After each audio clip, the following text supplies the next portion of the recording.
Imagine standing at the edge of the Nile River, 3,000 years before the first stone of Rome was ever laid. The sun is setting. The water glows like liquid copper. And somewhere behind you, a civilization is being built that will outlast every empire you have ever heard of. How did they do it? How did one kingdom, in one stretch of desert, survive longer than the Roman Empire, the British Empire, and the United States combined, and still have centuries to spare? The answer is not what you think. It is not just about pyramids. It is not just about pharaohs. It is about ordinary people making impossible choices in a world that wanted them dead. This is the story they never told you. And once you hear it, you will never look at history the same way again. Let us begin where every Egyptian life began, with the river. You wake before dawn. The air is still cool, a mercy that will vanish within the hour. Outside your small mud brick home, you can already hear the village stirring. Children laughing, donkeys braying, the soft slap of water against the wooden hulls of fishing boats. You are a farmer. Your father was a farmer. His father was a farmer. And if the gods are kind, your children will be farmers too. This is not a life of adventure. It is a life of rhythm. You plant when the flood recedes. You harvest when the grain turns gold. You pay your taxes in wheat and barley. You worship the gods who keep the river flowing. And every year, without fail, the Nile rises, spreads across the land like a blessing, and leaves behind the dark, rich soil that makes everything grow. You do not know it, but this river is the reason your civilization will survive for 3 millennia. Because while other empires will rise and fall chasing conquest, chasing gold, chasing glory, Egypt will survive by staying still, by trusting the cycle, by building a world where every person knows their place, their purpose, their role in something larger than themselves. But survival is never guaranteed.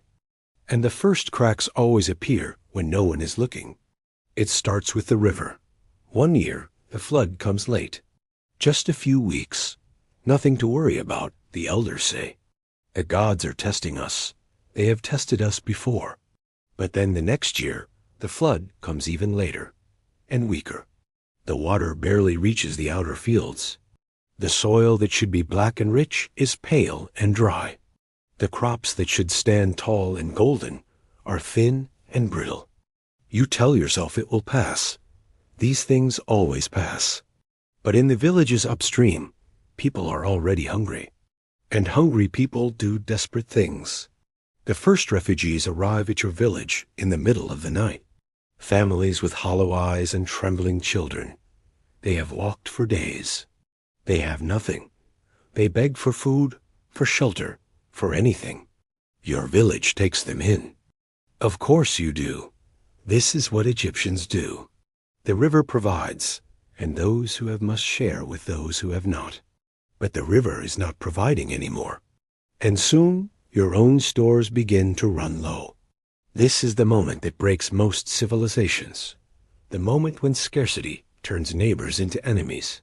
When fear becomes violence. When the center cannot hold. But Egypt does not break. And the reason is something no other empire ever truly understood. In the palace of the pharaoh, far to the north, a young scribe is doing something that will save millions of lives. He is writing, not poetry, not prayers, numbers. Grain stored in the royal granaries, cattle counted in the delta, fish caught in the marshes, laborers available for work. He writes it all down in neat rows of hieratic script on sheets of papyrus that will be copied and sent to every corner of the kingdom. This is the secret weapon of ancient Egypt. Not swords, not chariots, information. Because when you know exactly how much food you have, and exactly where it is, and exactly how many people need to eat, you can make decisions that save lives. The pharaoh does not wait for the crisis to come to him. He sends convoys of grain south to the villages that are suffering most. He orders the construction of new canals, new irrigation channels, new ways to stretch every drop of water further. He reduces taxes for farmers who have lost their crops. He puts the unemployed to work on building projects so they can earn food for their families. It is not perfect. People still suffer. People still die. But the kingdom holds together. And when the floods finally return, years later, Egypt is still standing. This is the pattern that will repeat itself again and again for 30 centuries. Crisis after crisis, famine, plague, invasion, civil war. Each time, Egypt bends. But it does not break. Because the Egyptians understood something that we are still learning today. Civilization is not built on conquest. It is built on trust. Trust that the river will rise. Trust that the pharaoh will provide. Trust that your neighbor will share their bread when you are hungry, because you shared yours when they were hungry. This trust did not happen by accident. It was constructed carefully over generations through rituals and stories and laws that bound every Egyptian into a single unified whole. When a pharaoh died, the entire kingdom mourned, not because they were forced to, because the pharaoh was Egypt, and Egypt was them. When the temples held their festivals, farmers and nobles stood side by side, watching the same processions, offering the same prayers, believing in the same gods. When a child was born, when a couple married, when an elder passed into the afterlife, the same words were spoken, the same rituals performed, from the delta to the cataracts, for thousands of years. This is how you build something that lasts, not by forcing people to obey, by giving them something to believe in. But belief alone cannot stop an army. And the armies came. They came from the east, from the land between the rivers. The Hyksos, they were called. Warrior kings with horses and chariots and bronze weapons that cut through Egyptian copper like water through sand. For the first time in 1,000 years, foreign rulers sat on the throne of the pharaohs. Egyptian nobles were forced to bow to foreign gods. Egyptian farmers were forced to labor for foreign lords. It was humiliation. It was catastrophe. It should have been the end. But in the south, in the city of Thebes, a family refused to surrender. They were minor royalty, really. Not powerful enough to challenge the Hyksos directly. Not wealthy enough to raise a great army. But they had something the invaders did not. They had the river. Slowly, quietly, over decades, the Theban princes built their strength. They formed alliances with Nubian warriors from the south. They trained their own charioteers, learning the very weapons that had defeated them. They waited for the moment when the Hyksos were weak, distracted, divided. And then they struck. The war lasted years. Theban princes fell in battle, one after another. But each time one died, another rose to take his place. Brothers, sons, cousins, a whole family, bleeding and dying for a dream of freedom. The final battle came at Avaris, the Hyksos capital. The walls were thick. The defenders were desperate. But the Egyptians had learned patience. They had learned persistence. They had learned that some things are worth dying for. When the walls finally fell, Egypt was reborn. The new kingdom that emerged from that victory would become the most powerful Egypt had ever known. Thutmose III would conquer an empire stretching from Syria to Sudan. Hatshepsut would build monuments that still stand today. Akhenaten would revolutionize religion. Tutankhamun would become, 3,000 years later, the most famous pharaoh in the world. But none of it would have happened without those nameless princes, fighting and dying in the marshes of the Delta, refusing to let their civilization disappear. This is what the textbooks never tell you. History is not made by monuments. It is made by choices, small choices. Ordinary people choosing to keep going when everything tells them to stop. The farmer who plants his fields even when the flood is late. The scribe who counts every grain, knowing that lives depend on his accuracy. The soldier who charges into battle, knowing he will not survive because his children might. These are the people who built Egypt. And these are the people who kept it alive. 3,000 years. Think about that. When Egypt was young, the pyramids of Giza were already ancient tourist attractions. Greek historians traveled there to marvel at a civilization so old that its own people could not remember their origins.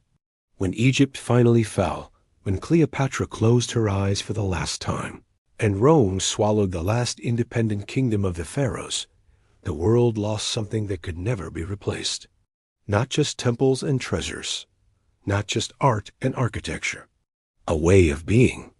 A belief that humans could live in harmony with nature, with each other, with the gods. That order could triumph over chaos.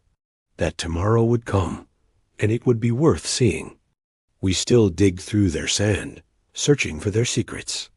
We still study their language, trying to understand their thoughts. We still stand before their monuments, tiny and trembling, wondering how they did it. And the answer is always the same. They trusted each other. They trusted the river. They trusted that what they built together would outlast any single life. 3,000 years, 30 centuries, 100 generations. And in the end, what killed Egypt was not conquest, not famine, not plague. It was forgetting. Forgetting the stories that bound them together. Forgetting the rituals that made them one people. Forgetting that the river only provides when everyone believes it will. The last pharaohs ruled over a land that had lost its faith. Greek kings who did not speak Egyptian. Roman governors who saw Egypt as nothing more than a granary, a source of wheat to feed distant legions. The temples fell silent. The priests scattered. The festivals stopped. And slowly, inevitably, Egypt became a memory. But memories are powerful things. Because here you are, thousands of years later, still listening, still wondering, still asking the same questions they asked themselves, sitting by the river in the fading light. How do we survive? How do we build something that lasts? How do we face the flood when it does not come? The enemy when they appear at our gates? The darkness when it seems like the sun will never rise? The Egyptians had an answer. They carved it into their temples, wrote it on their tombs, whispered it to their children as they fell asleep. Mat, truth, balance, order, the idea that the universe is not chaos, that there is a right way to live, and that every human being has a role to play in keeping the world from falling apart. It sounds simple, maybe even naive, but it held a civilization together for 3,000 years. And maybe, just maybe, it is the secret we have been searching for all along. The river still flows through Egypt. The sun still rises over the desert. The sand still covers the temples of forgotten kings. But the story is not over.